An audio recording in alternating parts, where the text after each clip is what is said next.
a young Kanye reimagined. What you know about my pretty boy style? You looking for your girl? Tell me to look down. Hey, hey, hey, pretty boy. Hey, hey, hey, pretty boy. Hey, hey, hey, pretty boy. Hey, hey. Hey, what's up? This is your girl Gigi with It's the G, chilling here with Kajmir Royale. What up? So I must admit, I Googled you. And okay. You show up like all over Google. I'm like, dang, like I tried to Google myself and it was like nothing. Wow. But Yeah, my mom said that. She was like, you have like 80 pages. Right. She tried to Google me, so. So you're definitely on on the move. And I remember you from the past. Mm-hmm. And then I see where you are at the present and where you're going for your future. And I actually want to show you something. So just one second. Oh, snap. Hold on. This is how long I have been knowing Kajmir. I know you remember this. Look, check this out. This is the beginning. Wow. This is like one of the first like mixtapes that you were doing. Yeah. When you were part of Yes Sir. Yeah. It was like one of the first mixtapes that was even out here. Really? If you think about it, like I hadn't even heard a mixtape before we had really done one. Oh wow. Okay. I heard pretty much people's albums and CDs, but nobody had really pushed a mixtape. That's when mixtapes got popular. Oh snap! Look, the originator of the mixtape. Now look, everybody's doing a mixtape all over the place. That's what I'm talking about. Innovative. Okay, so you started out with rapping. That was your first thing, MCing. How do I exactly say that? Because I know some people may not like to be called a rapper.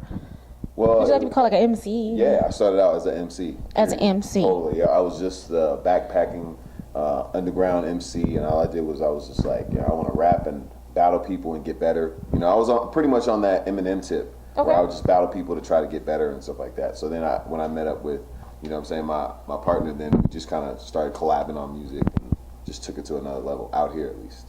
Okay, and then so you went from the MCing part, and then you started doing producing. I started producing, right? Yeah, and I couldn't find any beats.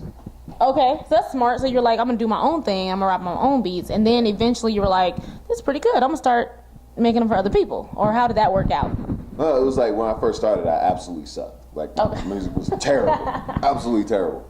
And I remember Big G, my manager, he said that we're never gonna use any of your music. Like, he even said that. So then I was. At least he kept it real. Yeah, he kept it real. So what happened was, long story short, I had all this music and we had only used a little bit of it for us. Okay. So I was like, what am I gonna do with all this music? So I just put it online and forgot about it.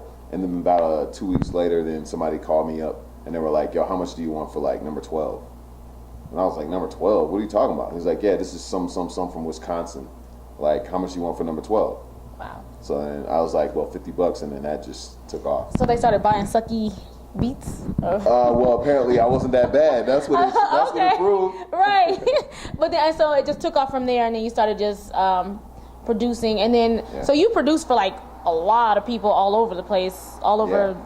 Well, a lot of people got on my music, and they just, it took off because what happened was, for the first year, I left all my music up for free download. So I was getting 20,000 downloads a day. 20,000 a day. I was like, where's all this music going? So it just floated around the entire world. And then that's how my name got out there. Mm-hmm. So then later on, when I started charging and I didn't give it out for free, it didn't matter because I still had a fan base. Wow. Yeah. That's amazing. Yeah. Just by on accident. Like, it wasn't even on purpose. It kind of just happened, and it showed that. Totally. And I think, but the difference is that I was not just a regular producer. I didn't just get on there with some keys and I'm like, oh, I'm just gonna learn these chords and whatever. No. What happened was I was already an artist already. Right. So every time I make a beat, I think like an artist. Okay. So I think that's pretty much the difference. And I think that's very important. And so you've been doing producing for how many years? About like 5 years. About 5 years. Okay. And so now you're at the point where you're saying, you know what? I don't want to be a producer anymore. I want to go back to being an MC and doing what I really love. Yeah. So what made you decide that? I mean, because producing has been very successful for you. Like, you've been very successful doing it. Yeah, it's like it's almost like I'm skiing uphill. Okay. Because it's like I should be, for all statistics are showing that I should be going in this direction as far as financially. But my love, my true passion is being an artist. And with my beats and everything, I've been able to express myself in another way. But I only started making beats so I could get better at making music for my artist career. So now I feel like I'm at the point where I can, and the new music is all like I produced everything, all the music. And that's great because now you ain't gotta pay nobody for beats. Yes. You do your own beats. Yes. And you can rap on them, and then bang. So I mean, that's definitely an advantage in that. So you have 2 songs out right now. They're music videos. You have the Pretty Boy and the System, and things like that. But you're saying that it was just kind of like, it's not something that you're putting on like an album or anything like that. It was just like for fun that you were doing? All the music that I had out right now was all just for fun. I was just showing people that I could do it. And what happened was, it was cool because although I wasn't really doing it on purpose, like I'm an artist, I'm pushing it, people started to see it and they're like, well, maybe he is an artist. People started to think about it and they started to see me in that way slightly. So what I'm really trying to do is really just go back to what I did before and just go all out with everything. Matter of fact, it's interesting because what I have going on right now is I have 2 CDs and a mixtape about to come out in February. But the name of my first CD is called I'm Not a Producer. Okay. It's kind of ironic, but yeah. Okay, let's get straight to the point. Hey, I'm not a producer. Right. And then you're also working with some people, they're called L.E.A. What is Yes, L.E.A.? my team that I work with, those are my dudes, is my people. Big shout out.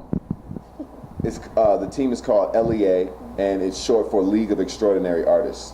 And it's basically a collaboration of all the talented people that I work with. So whether it be an artist, whether it be just a regular musician, whether it just be well, actually, there's no such thing as a regular musician. We're all extraordinary. Shout out to Motown. Shout out to Casanova, Cass the writer. You know what I mean? Shout out to DK and all the other people in the crew. Everybody. So yeah.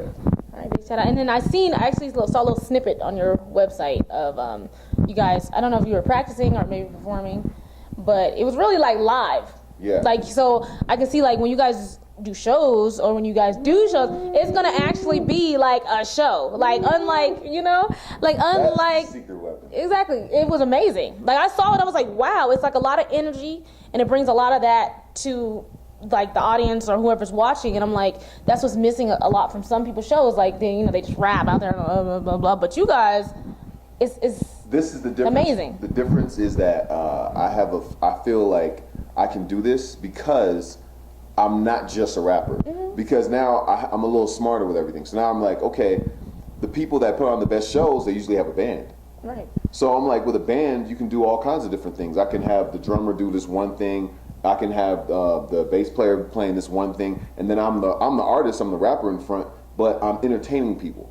See, I've always wanted to entertain people. So the problem is, it's like, okay, I sit and I made beats, but I was like stuck. I'd like wake up with all this energy, and I'd be just stuck behind like a keyboard. And what they say about producers is, all producers get is the credit. They don't get any of the attention. Right. And I fiend for the attention when I first got on stage, and I performed in Denver. In front of 20,000 people at the halftime show.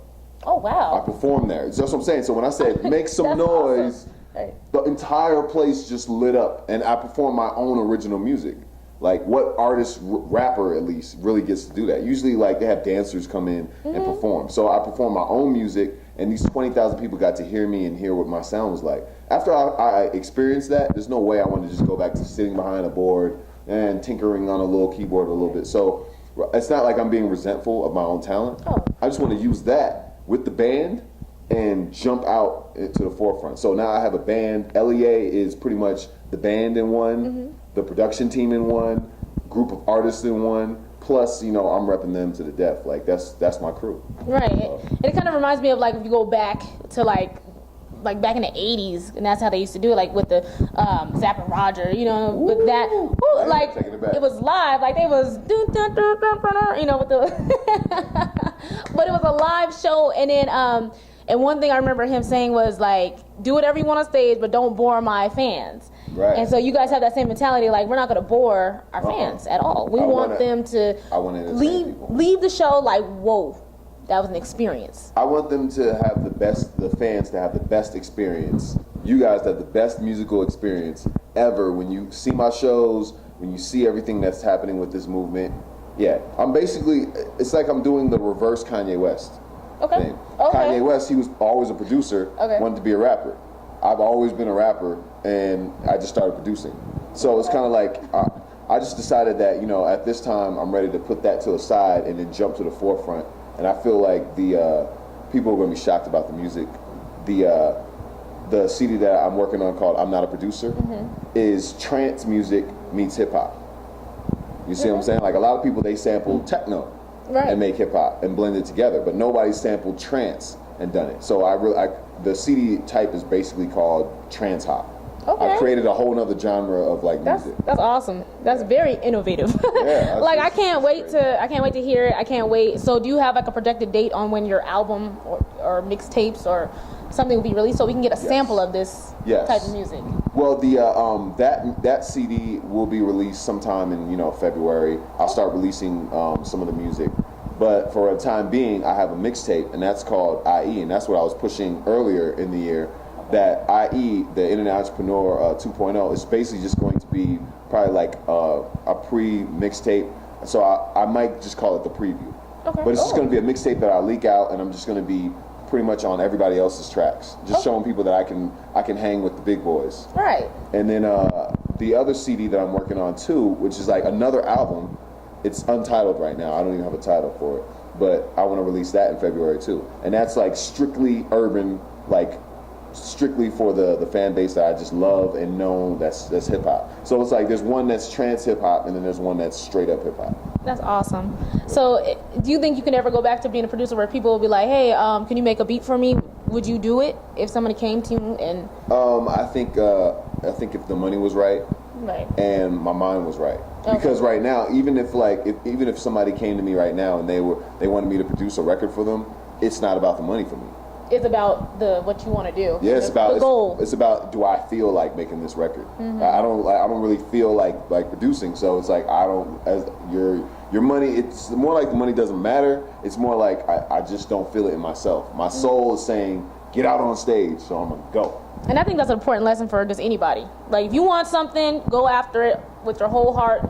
Don't worry about money. Money will come as long as you're doing what you want to do. Trust me. Just trust and believe. And also, one thing I also noticed about you is your style. Your style, it's very different, but it's good different. Like it's original. Where's your influences on your style, and like how? The people that I look up to are usually like I check out GQ magazine and I check out a lot of the fashion sites. I mean, I've always wanted to get into fashion, so I just started to add styles together. But mainly, I learned my style from when I first met you, actually, in the mall. Oh. I was, I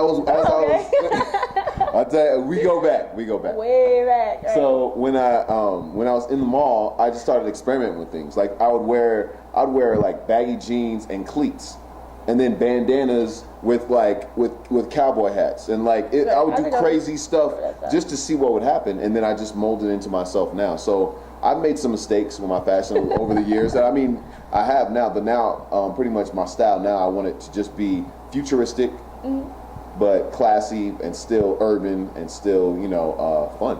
Right, and I like that about you, and that will get you far, because if you realize it, the people that are doing it bigger are the ones that are different, the ones that are have their originality, that are, that stand out above everybody else. Yeah. Who's not doing it, and I love that, and I can't wait to see what's the story. Like I'm actually like pumped up and excited right now because I really want to listen to this music, and jam to it, bump to it, and I know it's gonna be big, big, big, and I know everybody's gonna love it. Wait till you hear it. Wait, we're gonna make sure we're gonna get some kind of a snippet or something. It's gonna be crazy. Okay, but anyway, this is your girl Gigi with It's the G. Make sure you check out itstheg.com for more features with Kajmir Royale. Yes, sir. 2012 is the year. We gonna get it. L.E.A. Shout out to Don't Sleep. Shout out to KR Music. This is the year. And, of course, shout out to the beautiful host. Thank you. Don't forget to check out itstheg.com for more features. Also check out facebook.com/MissGigi00 and like our Facebook for more updates as well. Hey, pretty boy. Hey,